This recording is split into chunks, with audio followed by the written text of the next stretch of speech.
Howdy, and welcome to Wise About Texas, the Texas History Podcast. I'm your host, Ken Wise, and thanks for listening.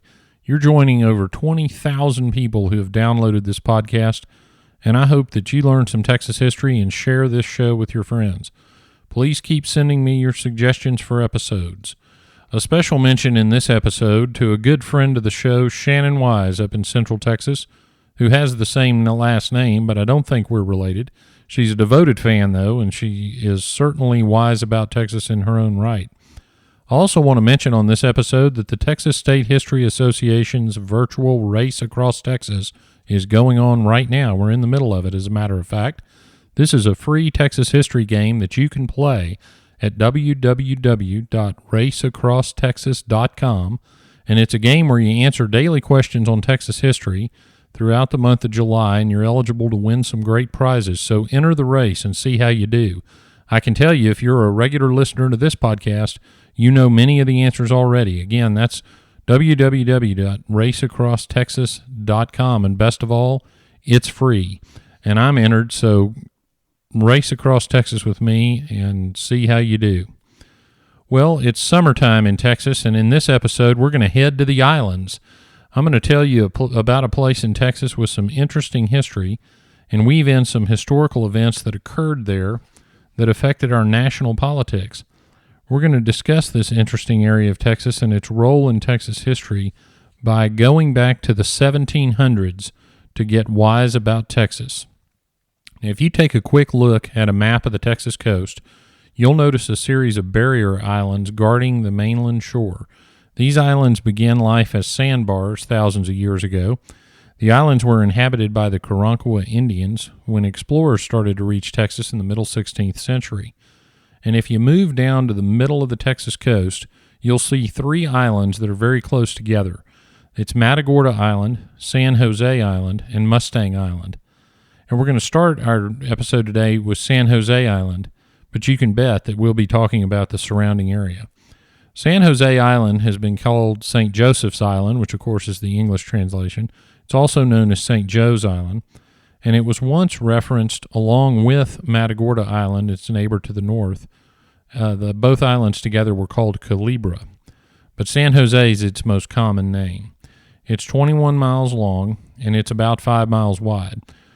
LaSalle came close to the island on his ill-fated attempt to find the mouth of the Mississippi River in the late 1600s.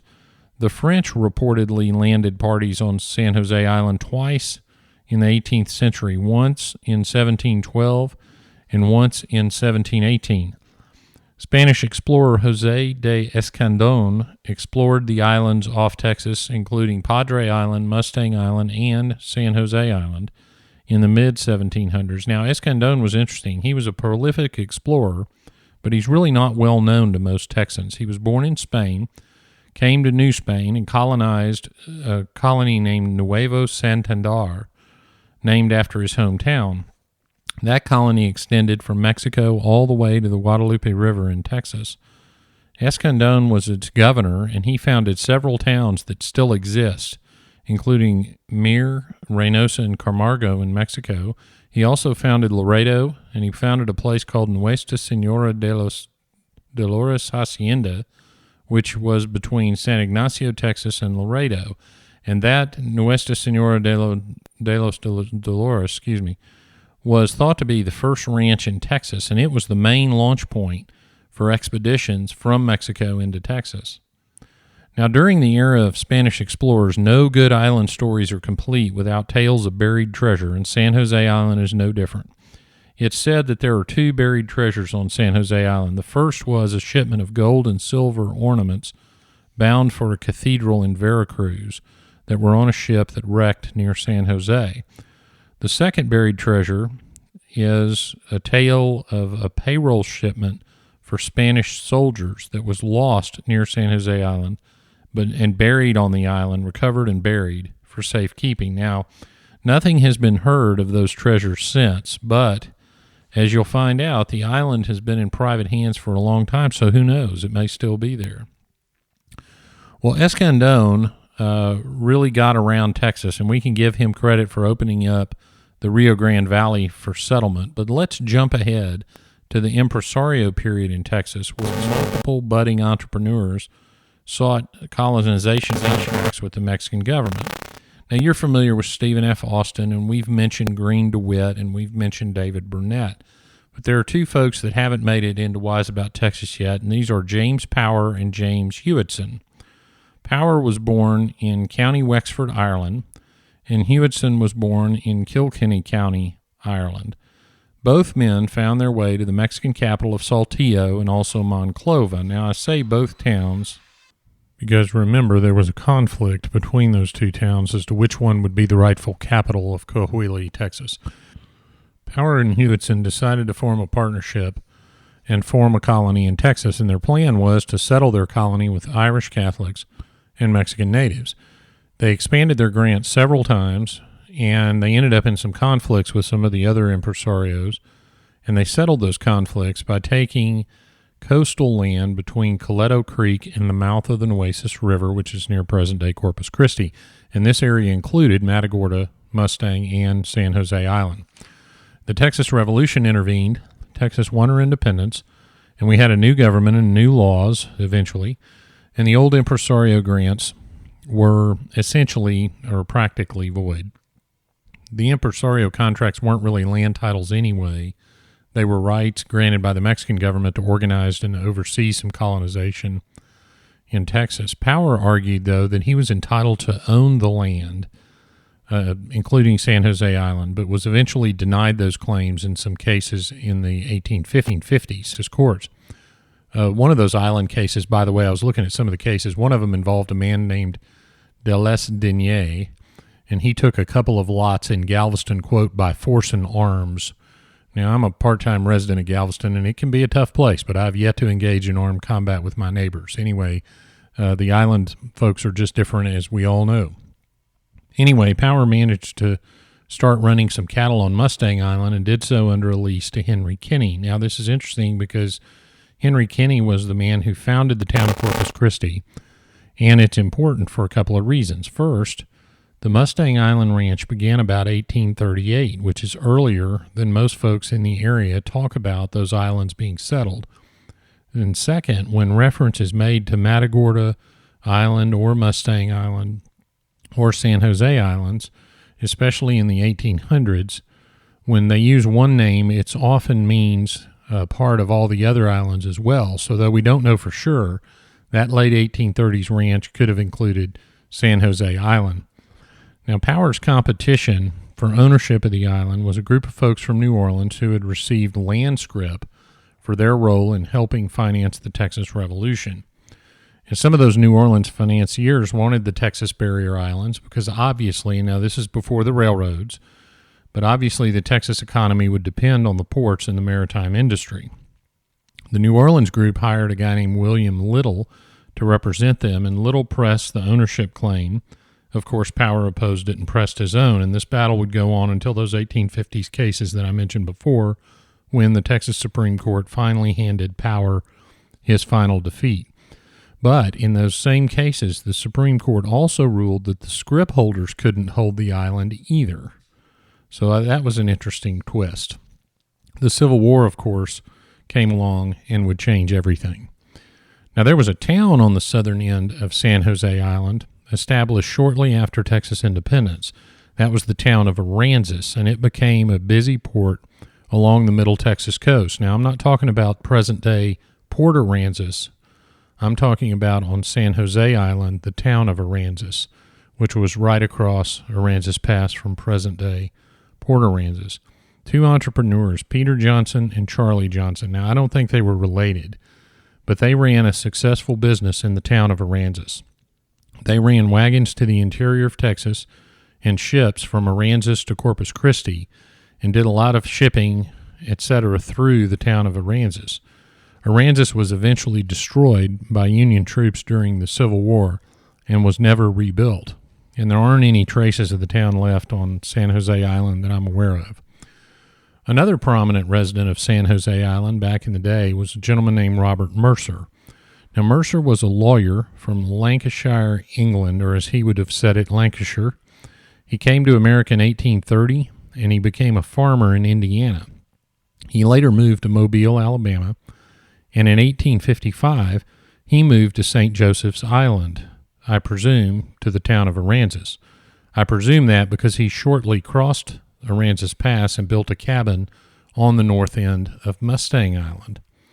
Now, I mentioned that the Union troops destroyed much of the area during the Civil War, and that included burning Mercer's cabin on Mustang Island.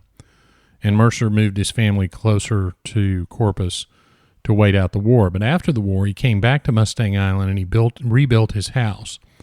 And his sons were pilots. There is a rather famous, or I should say infamous, bar at the entrance to Matagorda Bay, and Mercer's sons Ned and John became ship pilots who charged fees to guide the ships through that treacherous pass.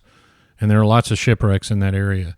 The Mercers were also farmers. They were also ranchers. Their ranchers. Their ranch name was Elmar, appropriately enough.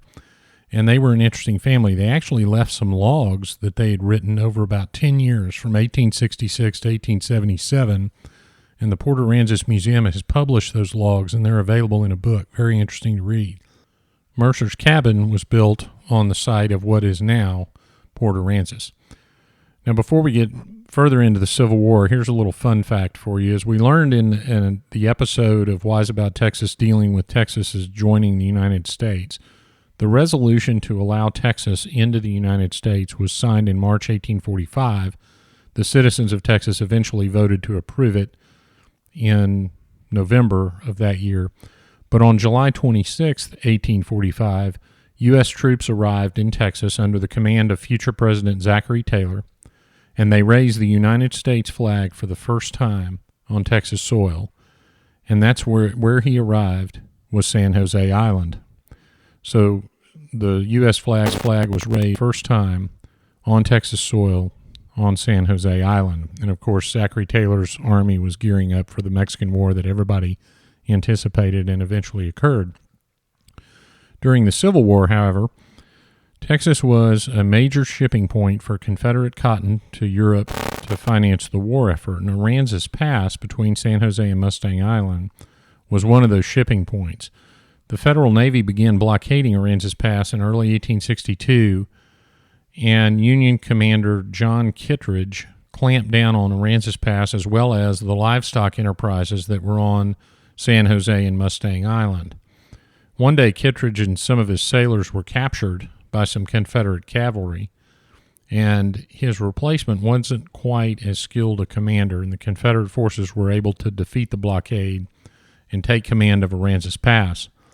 Now, on the north part of Mustang Island, just across the pass from San Jose Island, the Confederates built a fort they named Fort Sem, S-E-M-M-E-S, and by the fall of 1863, the Confederates were doing such a good job that Fort Sims became a Union target. The Union mounted an offensive and captured Fort Sims in the winter of 1863. The Union was attacking that Middle Texas coast, by the way, because they had been soundly whipped in the Battle of Sabine Pass earlier in 1863. After they captured Fort Sims, though, the Union troops marched up San Jose Island toward another Confederate fort that was on Matagorda Island at Cavallo Pass, and this was Fort Esperanza. The Confederates tried to prevent them from making it off San Jose Island, but they were unsuccessful, and after a 2-day battle, the Union troops captured Fort Esperanza. The Union had left a garrison on Mustang Island and now occupied the fort on Matagorda, but the Union troops finally left in mid-1864, and the Confederates reoccupied Fort Esperanza. Now, an interesting side note to the Civil War era in this part of Texas was the discovery of a potential Civil War relic in 1980. I say potential because there's some debate about what it was, but the more fun story is that it was a Civil War torpedo raft. You see, during the Civil War, the Union built these huge rafts designed to be pushed by their ironclad ships into ports, and the torpedoes would be placed on these rafts and pushed into the Confederate ports and detonated. Now, one Union commander used the rafts to detonate hidden mines at the mouth of Confederate harbors. What he'd do is he'd dangle iron hooks below the raft as it was pushed into the harbor, and they'd set off the mines. The problem with the rafts was they weighed 90 tons, and they required dead calm waters to work, so the rafts really weren't all that effective. But in 1980, Hurricane Allen hit the Texas coast and exposed some sort of shipwreck on Mustang Island. Now, some believe that this wreck was one of those Civil War U.S. Navy torpedo rafts, but we don't know for sure. Now, the wreck was covered back up by 1991 and presumably awaits further discovery today. Now, we're going to jump ahead a little bit further in time and take a quick detour to Athens, Texas in the early 1900s. There were two best friends in Athens, Texas, Sid Richardson and Clint Murkison. They grew up together. In the 20s, they both went into the oil business, and they would eventually become very successful, to put it mildly, in the oil business. Murkison bought pieces of Matagorda Island in the 30s and built a big ranch on the lower part of the island, southern part. Richardson followed his best friend's lead, and only he bought all of San Jose Island, right next door. Richardson also built a big house to entertain his many friends. One of those friends, by the way, was Elliott Roosevelt. Elliott Roosevelt was the son of FDR, Franklin Roosevelt. He lived in Fort Worth and was involved in the oil business, as well as owning a radio station and other interests. And President Franklin Roosevelt would visit Fort Worth many times to see Elliott. Now, I want to go back to the 30s when Roosevelt was attempting to pack the Supreme Court with justices sympathetic to his New Deal legislation. The existing Supreme Court had held some of his New Deal legislation unconstitutional, so he tried to expand the number of justices on the Supreme Court by adding 6 more. And that was very controversial at the time. But there was a young congressional candidate in Texas who ran his congressional race as a supporter of FDR's court policy. And this young man was from Johnson City, Texas, and his name was Lyndon Baines Johnson. Johnson had been advised to support FDR's court plan so that FDR's supporters would, of course, support Johnson. Well, soon after the election, Roosevelt decided to take a little fishing trip to the Texas coast, and one of his agenda items was to meet this new congressman who had run his pro-New Deal, pro-FDR campaign. Well, at this time, FDR had a presidential yacht. The yacht was named the USS Potomac. The Potomac actually began its life as a Coast Guard cutter named the Electra, but FDR took a liking to it, and the Navy claimed the boat and renamed it the USS Potomac, refurbished it to serve as the presidential yacht for Franklin Delano Roosevelt. By the way, after FDR died, that ship was sold, and at one point Elvis Presley owned FDR's presidential yacht. It was eventually fell into the hands of some drug dealers and was seized again by the federal government, came back into federal government ownership, and they deposited it on the east side of San Francisco Bay where it promptly sank. They raised it, and a group redid it, and we'll talk about that in a little bit. In any event, the Potomac steamed down to Texas and anchored in the bay behind San Jose Island. FDR arrived on a Navy destroyer, and a couple of days later, FDR invited Sid Richardson, Jesse Jones from Houston, and Governor Jimmy Allred to visit with him on the Potomac. A couple of days after that, Richardson took the president on a tour of his private San Jose Island, including chasing the herd of buffalo that Richardson had put out there. Now, it wasn't easy getting the president on to San Jose Island, but Texas ingenuity saved the day. Now, as you may know, FDR had suffered from polio. He was in a wheelchair, so Sid Richardson had a great idea. He got a loading chute that he used to load cattle into trucks, and he brought it to the dock so Roosevelt could get in his wheelchair from the boat and roll up onto the land. Well, that was a pretty good idea if you ask me. Well, Roosevelt saw it and had some reservations about it, which he expressed rather strongly to Richardson, and Richardson is quoted as saying, "Oh, Mr. President, you're the biggest bull to ever go down that chute." Well, evidently it worked, because FDR got his tour of San Jose Island, and after that they proceeded to Clint Murkison's house on Matagorda Island. Now, I should note that Murkison's oil company had been in some trouble with the government for producing more oil from the East Texas field during that time than they were allotted. That was called hot oil. And after that meeting with Roosevelt, the company ended up paying a small fine, entering a no-contest plea. So I guess that lunch tasted pretty good. And when the feds eventually seized part of Matagorda Island for a bombing range during World War II, they conveniently left Murchison's part alone, as well as San Jose Island, for that matter. Well, after Roosevelt's visit to San Jose and Matagorda, he went up to Galveston, and he got to meet that young Congressman, Lyndon Johnson. And Roosevelt had planned to go from there by train to College Station and to Fort Worth, and he invited LBJ to ride with him. And apparently that meeting went pretty well, too, because LBJ raised a lot of money from Texas for the Democratic Party after meeting with Roosevelt. LBJ would end up helping a lot of his fellow congressmen get elected by raising that Texas money, and those favors would later be repaid as LBJ rose through American politics to be our president. So San Jose Island played a key role in national American politics. Well, let me tell you a little bit of how these islands were set up once they were in the private hands. Murchison had his own power generation capability on Matagorda Island. He built a runway, he built roads, he built fresh water tanks.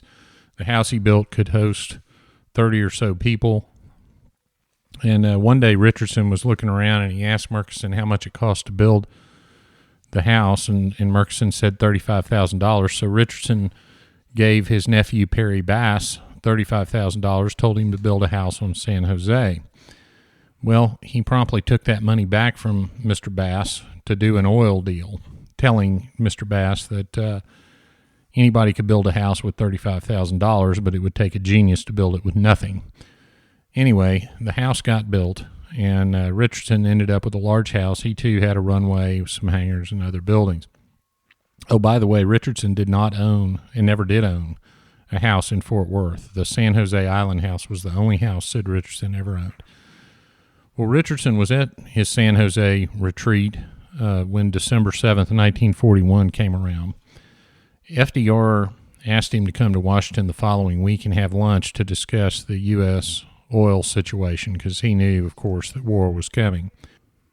On the train to Washington, Richardson ran into a brand new Army general who was also on his way to Washington. And Richardson invited the general to ride in Richardson's car, and that new general was named Dwight David Eisenhower, who, by the way, was born in Texas. Richardson and Eisenhower would end up being friends for the rest of their lives. Well, Richardson hosted many of the political elite of the country on St. Joseph's Island, or St. Joe's as he called it. In the early 50s, a group met at Richardson's place on San Jose to figure out how to get Eisenhower to run for president. And after that meeting, Richardson would travel to Europe, where Eisenhower was commander of NATO, and he took 2 letters for encouraging Eisenhower to run. One was from Billy Graham. The other was from Clint Murchison. That trip, too, was successful. Well, in 1959, Richardson was again at San Jose with a friend of his who was a doctor, and unfortunately there he suffered a massive heart attack in his room in the house and passed away at his island retreat. Let's move to Matagorda. The Matagorda Island retreat had some interesting events happen through the years. Clint Murchison was business partners with a gentleman named Toddy Lee Wynn, who's also from Dallas. Mr. Wynn was a lawyer. He developed some hotels in the Far East, as well as the famous theme park Six Flags in Arlington. His family had also developed the Plaza of the Americas in Dallas. Well, he and Murchison were partners in American Liberty Oil, which actually owned the Matagorda place, and they were splitting it up. And they flipped a coin for who would own the Matagorda land, and Toddy Lee Wynn won the toss, much to Murchison's regret. Well, Wynn was not just interested in oil and real estate. He was also funding the first attempt at private space travel. He allowed a company called Space Services to use Matagorda as the location to launch the first private rocket in the world. Well, their first attempt ended in a disaster because the rocket blew up on the launch pad, but on September 9th, 1982, they were ready to try again with the rocket called the Conestoga. That rocket had been painted to match Wynn's airplane. A lot of time and effort and money had gone into this, and they were very excited about it. The night before the launch, unfortunately, Mr. Wynn fell ill in his room at the Matagorda house. His pilots immediately got the plane ready to leave, loaded Mr. Wynn on the plane, and as the plane lifted off and began to ascend over his island, Mr. Wynn passed away quietly. Well, the next morning, one of the Space Services personnel took a felt-tip pen and wrote, "Mr. Wynn, God bless you," on the side of the rocket. At 10:18, they launched it, and it climbed successfully into space. It landed 300 miles downrange into the Gulf of Mexico, just as they had planned, and the first private space flight had been a success from Matagorda Island. Well, today, San Jose Island remains in the Bass family, who, as far as I know, still use it as an island getaway. In the 80s, the Wynn family sold their part of Matagorda Island, over 11,000 acres, to the Texas Nature Conservancy. That organization later sold it to the U.S. Department of the Interior, and it is part of the Aransas National Wildlife Refuge in partnership with the Texas Parks and Wildlife Department. That area is currently the largest wintering ground for the very endangered species of whooping crane. But for a while, those islands, San Jose, Matagorda, and Mustang, were a center of political and economic power in Texas and the United States.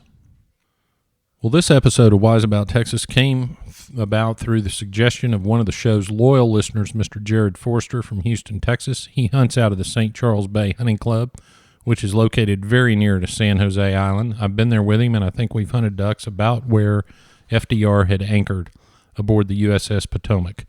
It is a beautiful area of Texas and definitely worth a visit. So now we come to the part of the show called Getting There, where I tell you how to go see some of the things we mentioned in this episode. The USS Potomac is now restored, and it's docked in Oakland, California. They have tours available, and the yacht actually goes on cruises. So you can explore and even sail on the ship that docked at San Jose Island in 1937 and led to some very important and powerful friendships. So check that out. You can. They have a website, usspotomac.com. You can even visit San Jose Island. Now, since it's privately owned, you'll only be able to visit the beach, but there's a regular ferry from Port Aransas that will allow you to enjoy part of this historic island. The town of Port Aransas sits on the location of Robert Mercer's old homestead, and there's plenty to do in Port A, as we call it here in Texas, and it is a great place to spend some time this summer. If you like to fish, it just doesn't get any better than that area. So check out www.portaransas.org and go see a very beautiful part of Texas. The Aransas National Wildlife Refuge is truly one of the jewels of the state. It's accessible by the public, and as I mentioned, it's the wintering ground for the highly endangered whooping crane, I've been down there to see them, and they are truly incredible birds. The website for the refuge is www.fws.gov/refuge/Aransas. It's worth a visit. Now, unfortunately, there's no public access to the Matagorda Island part of the refuge, but you need to go down there and see this gorgeous area of Texas. And finally, I want to let you know that a few years ago, writer Alan Peppard with the Dallas Morning News did a great story on the political goings-on at Matagorda and San Jose Islands, and there are some great photos and videos in connection with this story. It's on the internet. I'm going to put a link to that story on the website. You need to go see some of the pictures of San Jose and Matagorda and Sid Richardson and Clint Murkison and Roosevelt on his fishing trip. Well, that wraps it up for this episode of Wise About Texas. Thanks to everyone who signed up to support the preservation of Texas history. If you'd like to support this show, please visit www.patreon, that's patreon.com/wiseabouttexas. Like and share the show's Facebook page and follow the show on Twitter and Instagram @WiseAboutTexas. If you've got some suggestions for Texas history you'd like to learn more about, let me know via Twitter or email me at host@wiseabouttexas.com. I hope everyone continues to have a good summer, and until next time, God bless Texas, and we'll see you down the road.